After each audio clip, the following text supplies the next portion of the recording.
रात का समय था। आसमान में काले बादल छाए हुए थे। धीमी धीमी बारिश सुनसान सड़क को भिगो रही थी। दूर तक फैले जंगल के बीच एक आदमी अपनी बाइक चलाता हुआ शहर की तरफ जा रहा था। सड़क पर उसके अलावा कोई नहीं था। तभी उसकी नजर सड़क किनारे खड़ी एक औरत पर पड़ी। लाल साड़ी, सिर पर लंबा घूंघट और बारिश में भी बिल्कुल स्थिर खड़ी हुई।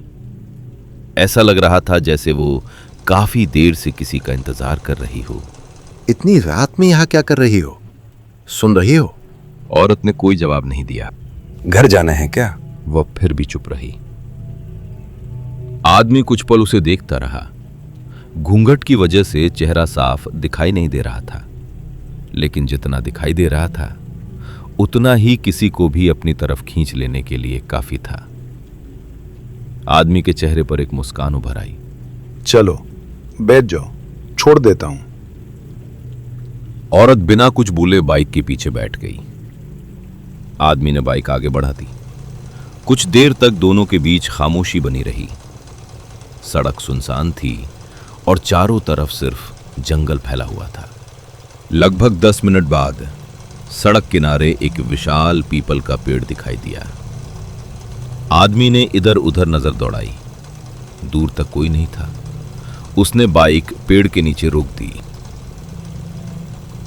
बारिश भी तेज हो रही है, थोड़ी देर यहीं रुक जाते हैं। उसके बाद वहीं पीपल के पेड़ के नीचे अचानक एक आवाज गूंजी। किसी औरत के हंसने की आवाज। वो आदमी डरते हुए इधर उधर देखने लगा, लेकिन वो आवाज कहां से आई कुछ पता नहीं चल पाया। लेकिन अचानक वो हंसी रुक गई और कुछ देर बाद जब उस आदमी की नजर नीचे उस औरत के पैरों के पास पड़ी तो सब कुछ बदल गया। जंगल की खामोशी को चीरती हुई एक भयानक चीख गूंजी। केवल बारिश की बूंदें गिरती रहीं। अगली सुबह कुछ गांव वालों को सड़क किनारे एक बाइक खड़ी मिली। बाइक उसी आदमी की थी जिसे पिछली रात कई लोगों ने शहर की तरफ जाते हुए देखा था, लेकिन आदमी वहां नहीं था। लोगों ने आसपास काफी तलाश की, जंगल भी छान मारा, मगर उसका कोई पता नहीं चला, जैसे वो रातों रात हवा में गायब हो गया हो। बस उसी दिन से उस सड़क और उस पीपल के पेड़ की कहानियां और भी ज्यादा डरावनी हो गईं। अरविंद की पहली सरकारी नौकरी लगी थी। उसकी पोस्टिंग एक छोटे से गांव के स्कूल में हुई थी। गांव शहर से काफी दूर था और वहां तक पहुंचने के लिए घने जंगल के बीच से गुजरना पड़ता था। गांव में रहने के बजाय उसने गांव से लगभग 15 किलोमीटर दूर एक छोटे से शहर में कमरा किराए पर ले लिया था। उसे लगा कि रोज बाइक से आना जाना कोई बड़ी बात नहीं होगी। अगले दिन वो पहली बार स्कूल और गांव देखने के लिए निकल पड़ा। करीब आधे घंटे का सफर तय करने के बाद वो गांव पहुंच गया, जहां कुछ गांव वाले पहले से उसका इंतजार कर रहे थे। आ गए मास्टर जी। रास्ता ढूंढने में कोई परेशानी तो नहीं हुई है? पहली बार जो आदमी इस तरफ आता है वो अक्सर जंगल वाले मोड़ पर भटक जाता है। बरसात के दिनों में तो हाल और भी बुरा हो जाता है। नहीं, रास्ता मिल गया, बस थोड़ा सुनसान जरूर लगा। अभी नए हैं, धीरे धीरे आदत हो जाएगी। लीजिए चाय पीजिए। चाय खत्म होने के बाद भी अरविंद वहीं बैठा रहा। गांव का माहौल उसे अच्छा लग रहा था, शहर की भागदौड़ से बिल्कुल अलग। सामने कुछ बच्चे खेल रहे थे, कुछ लोग अपने काम में लगे हुए थे और दूर खेतों में किसान काम कर रहे थे। यहाँ की शांति मुझे बहुत अच्छी लगी। शहर में तो हर वक्त शोर ही रहता है। शांति तो है, लेकिन गांव की अपनी मुश्किलें भी हैं। अस्पताल और दूसरी सुविधाएं यहाँ दूर हैं। हाँ, ये बात मैंने भी सोची थी। इसी वजह से मैंने शहर में कमरा ले लिया। अच्छा किया, लेकिन गांव में लोग एक दूसरे का साथ नहीं छोड़ते। वो तो मैंने आज ही महसूस कर लिया। यही गांव की सबसे बड़ी ताकत है बेटा। मुझे बच्चों को पढ़ाना हमेशा से पसंद है। नौकरी मिलने से ज्यादा खुशी तो उसी बात की है। आजकल ऐसे शिक्षक कम मिलते हैं। मेरे लिए पढ़ाना सिर्फ नौकरी नहीं है, सही मार्गदर्शन मिले तो हर बच्चा अच्छा कर सकता है। बुजुर्ग ध्यान से उसकी बातें सुन रहा था। उसके चेहरे पर संतोष दिखाई दे रहा था, जैसे उसे यकीन हो गया हो कि गांव के बच्चों को इस बार एक अच्छा शिक्षक मिला है। धीरे धीरे सूरज ढलने लगा और स्कूल के मैदान पर लंबी परछाइयां फैलने लगीं। तभी बुजुर्ग की नजर अरविंद की बाइक पर गई, जो स्कूल के बाहर खड़ी थी। उसके चेहरे की मुस्कान धीरे धीरे गायब होने लगी थी। शाम होने लगी थी। स्कूल के मैदान में खेल रहे बच्चे भी अब अपने घरों की तरफ जाने लगे थे। अरविंद भी उठकर अपनी बाइक की तरफ बढ़ा, लेकिन तभी उसकी नजर कुछ बच्चों पर पड़ी, जो अभी भी स्कूल के बरामदे में बैठे बातें कर रहे थे। वैसे मैं सोच रहा था कि स्कूल के अलावा भी कभी कभी बच्चों के साथ बैठा करूंगा। जिन बच्चों को पढ़ाई में दिक्कत हो, उन्हें थोड़ा एक्स्ट्रा टाइम दे दिया करूंगा। वो सब ठीक है मास्टर जी, लेकिन एक बात का ध्यान रखिएगा, स्कूल खत्म होते ही निकल जाया कीजिए। यहाँ शाम तक रुकने की आदत मत डालिए। क्यों? बच्चे इतने परेशान करते हैं क्या? बच्चों से हमें कोई शिकायत नहीं है। हम तो बस इतना कह रहे हैं कि शाम होने से पहले यहाँ से निकल जाना बेहतर है। आप तीसरी बार यही बात कह रहे हैं। लगता है इसके पीछे कोई वजह जरूर है। बुजुर्ग कुछ पल चुप रहा। उसने आसपास खड़े लोगों की तरफ देखा। कुछ लोगों ने नजरें फेर ली, जैसे वो इस बात को छेड़ना नहीं चाहते हों। अब इतना सस्पेंस मत बनाइए, आखिर बात क्या है? 1 महीने भी एक आदमी आया था, शहर का रहने वाला था। किसी काम से पहली बार गांव आया था। काम खत्म हुआ तो रात को वापस शहर के लिए निकल गया।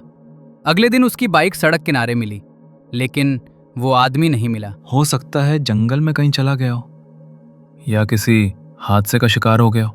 यही बात पुलिस ने भी कही थी। कई दिनों तक तलाश चली, जंगल छाना गया और आसपास के गांवों में पूछताछ हुई, लेकिन उसका कोई निशान नहीं मिला। तो लोगों ने मान लिया कि उसे भूत उठा ले गया। कुछ लोगों ने उसे उस रात जंगल वाले रास्ते पर एक औरत के साथ देखा था। कौन औरत? यही तो कोई नहीं जानता। जो लोग उसे देखने का दावा करते हैं, सबकी कहानी लगभग एक जैसी होती है। कहते हैं सड़क किनारे एक जवान और खूबसूरत औरत खड़ी दिखाई देती है। कभी लिफ्ट मांगती है, कभी बस खड़ी रहती है। तो हो सकता है कोई असली औरत ही हो। नहीं हो सकता है, क्योंकि कई सालों से उसे हर बार अलग अलग लोग देखते हैं और हर बार वो बिल्कुल वैसी ही दिखाई देती है। ना उम्र बदलती है, ना चेहरा। और इसलिए लोगों ने उसे भूत बना दिया। उस आदमी की कहानी तो बस 1 महीना पुरानी है मास्टर, लेकिन उस औरत की कहानी बहुत पुरानी है, करीब 300 साल पुरानी। अरविंद वापस कुर्सी पर बैठ गया। अब तक वो इन बातों को मजाक समझ रहा था, लेकिन बुजुर्ग के चेहरे की गंभीरता देखकर उसे भी दिलचस्पी होने लगी थी। अच्छा, आखिर 300 साल पहले ऐसा क्या हुआ था? उस समय यहाँ न ये सड़क थी, न ये स्कूल। चारों तरफ जंगल था और थोड़ी दूर पर एक छोटा सा गांव हुआ करता था। उसी गांव में एक औरत रहती थी। कहते हैं वो बहुत खूबसूरत थी, लेकिन उससे भी ज्यादा अच्छी उसकी छवि थी। गांव की औरतें उसका सम्मान करती थीं और आदमी भी उसके बारे में कभी गलत बात नहीं करते थे। उसकी शादी गांव के ही एक आदमी से हुई थी। दोनों की जिंदगी ठीक चल रही थी, लेकिन एक दिन किसी ने उसके चरित्र पर आरोप लगा दिया। किस बात का आरोप? यही कि उसका किसी दूसरे आदमी के साथ संबंध है। आज की तरह उस समय भी लोगों को सच से ज्यादा अफवाहों पर भरोसा था। एक आदमी ने बात कही, दूसरे ने उसे आगे बढ़ाया, तीसरे ने उसे सच मान लिया।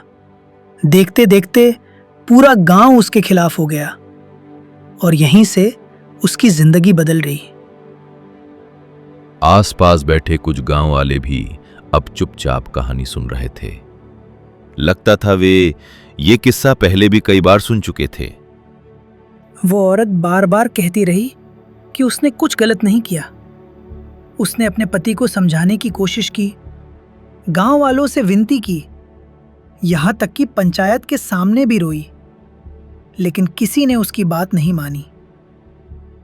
सबसे बड़ा दुख उसे तब हुआ जब उसके अपने पति ने भी उस पर विश्वास नहीं किया। और फिर एक रात वो घर से निकल रही।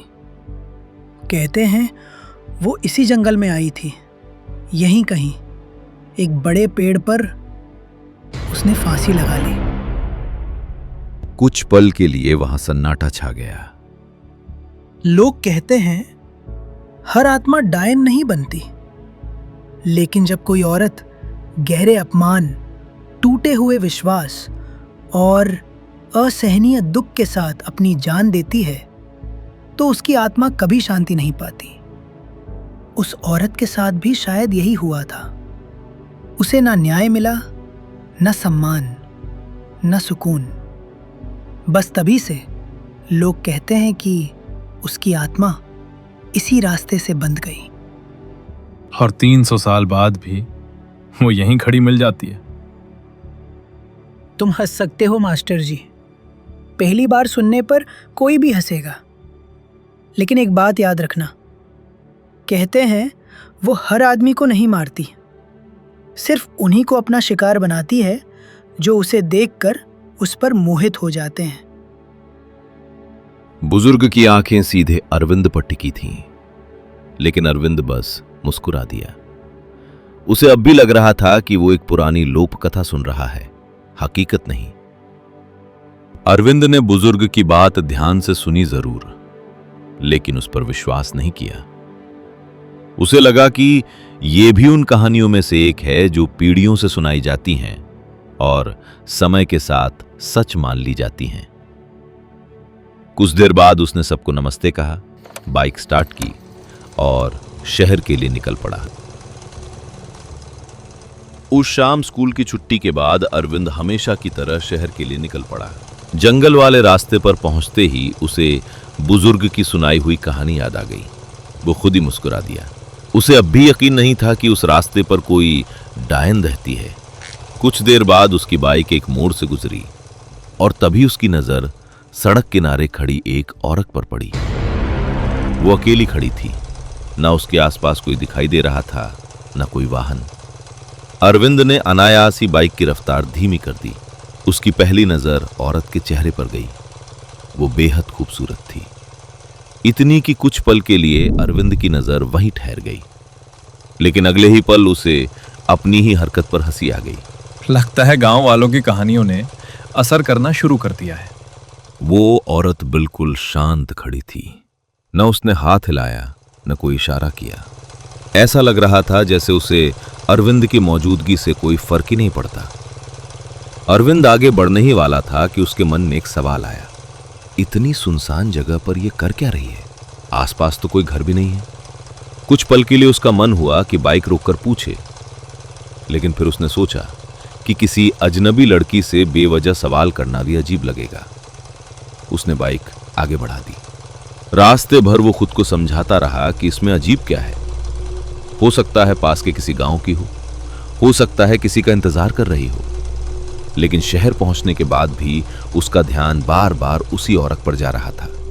उसे खुद समझ नहीं आ रहा था कि आखिर उसे उस लड़की की बात इतनी याद क्यों आ रही है। शायद इसलिए क्योंकि वो बाकी लोगों जैसी नहीं थी, या शायद इसलिए क्योंकि वो उस सुनसान रास्ते पर बिल्कुल अकेली खड़ी थी। जो भी वजह थी, सोने से पहले एक बार फिर वही चेहरा उसके दिमाग में आया और उसे ही सोचते सोचते वो सो गया। पर अचानक कुछ समय बाद दरवाजा जोर जोर से खटखटाने लगा।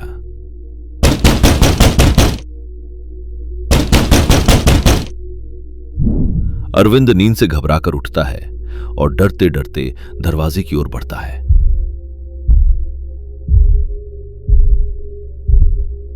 जैसे ही वो दरवाजा खुलता है,